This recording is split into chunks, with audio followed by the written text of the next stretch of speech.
ekyo bali bazze okumaliriza naye emirambo egyo omusanvu endaga ate tegyali musanvu gyali 10 gyali emeka era okubanga gyali 10 abantu bonna be batta balambulanga engoye ne bazirekawo lwaki baali bazirekawo kuba bafiirako n'abasirikale basatu mugamba disi muwanvu mumumanyi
Leero bannange tuli basanyufu okulaba nti Deputy President waffe Honorable Muhammad Mwanga Kivumbi aweereddwa bail oba okweyimirirwa wamu n'abantu be yakwatibwa nabo abatalina musango.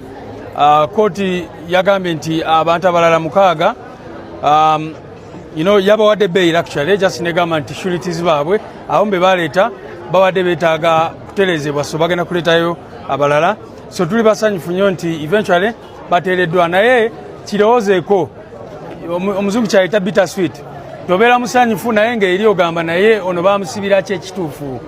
Ukimanyi bulungi Honorable Mwanga Kivumbi n'abantu bano baali badde tebali mukomera kubanga tebalina musango gwe bazza, tebalina musango gwe bakola.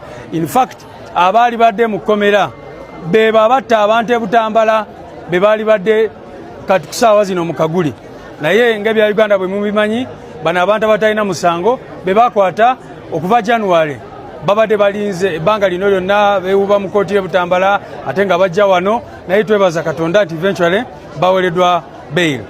Kyenjagaddemu nti omulamuzi ono kyakoze ekitusanyusiza nti bano 6 tagambe nti mbagobye ng'ekitera okubeerawo mu kkooti, era tusaba ne kkooti endala zikiyige oli bw'aba oba oliawo waliwo ebibulayo mu biwandiiko bye mukole ki mwongereko mumugambe nti genda oleeta abajulizi abalala, genda oleeta abakwemirira abalala mu kifo ky'okugamba nti tukugobye.